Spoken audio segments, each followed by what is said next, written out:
Good morning, plumeria growers. Wanted to take a couple minutes and share with you my spring routine and an epic fail, I guess.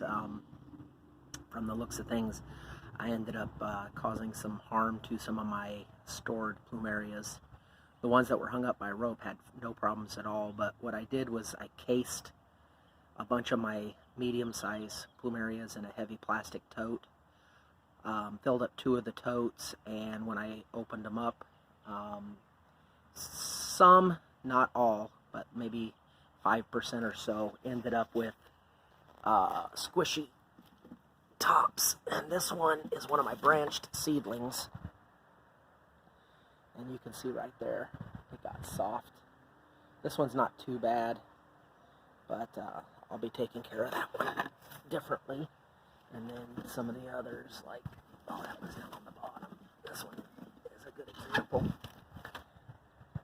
This one got mushy on the end, which overall will work out fine for me, because what will end up happening is they'll branch earlier, and if they're a good variety, when they start to put out blooms, we'll have extra cuttings quicker.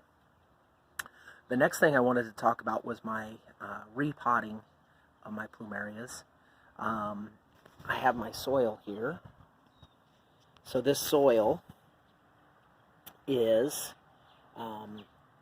more or less some of my organic garden soil that I have in my backyard, where I take all my grass clippings and some food waste. Not much food waste, but some food waste, so it's grass clippings and leaves. And then I mix it in with last year's potting soil, because the cost of perlite is not the most appetizing for me. So I add a couple scoops of perlite, several buckets of the existing soil from last year, a couple buckets of the the compost that I make, and then I add a portion of Earth's Finest compost right here. I get this at Lowe's here in Houston.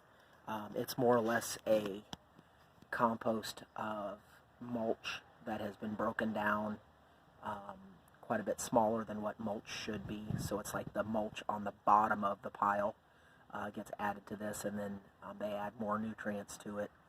But it seems to work well, and it breaks down each year and more or less bulks up my soil content. So therefore, when I go and repot, I'll end up with 3 more barrels of used soil this year, which I'll take some of that, put it in my raised beds, take some of it, put it in the different flower beds that I have, and let it continue to provide nutrients.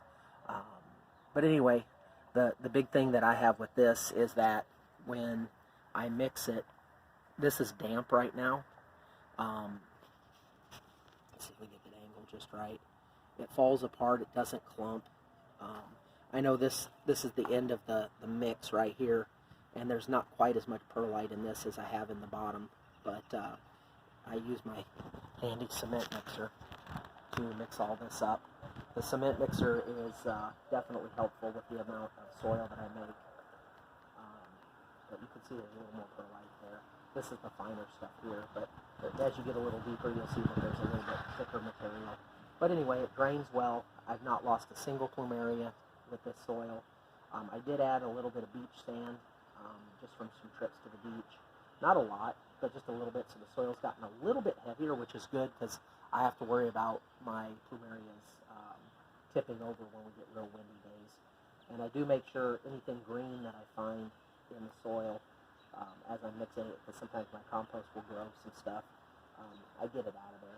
But I've seen little creepy crawlies in here too, so I know there are organisms in it, and like right there, there's a little dude right there. So anyway, just wanted to give you guys an update on what I had going on. I know this is an unedited cut for my plumeria series, but I figured it will be helpful for some of you. Again, the recipe for the soil, I'd say 50% last year's soil, add 25%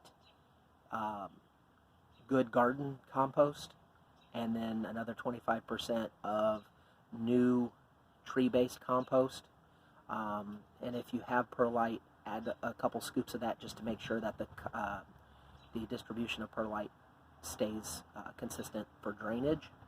And then just mix it up and repot. All my repots are getting upgraded into 2-gallon pots now. My seedlings are growing, and I have to sell some this year. I have way too many. I still have another bin, and I've got this pile still to repot. My trailer there in the background is going to be a stand for some of these because I don't have areas prepared for them. But anyway, have a great day.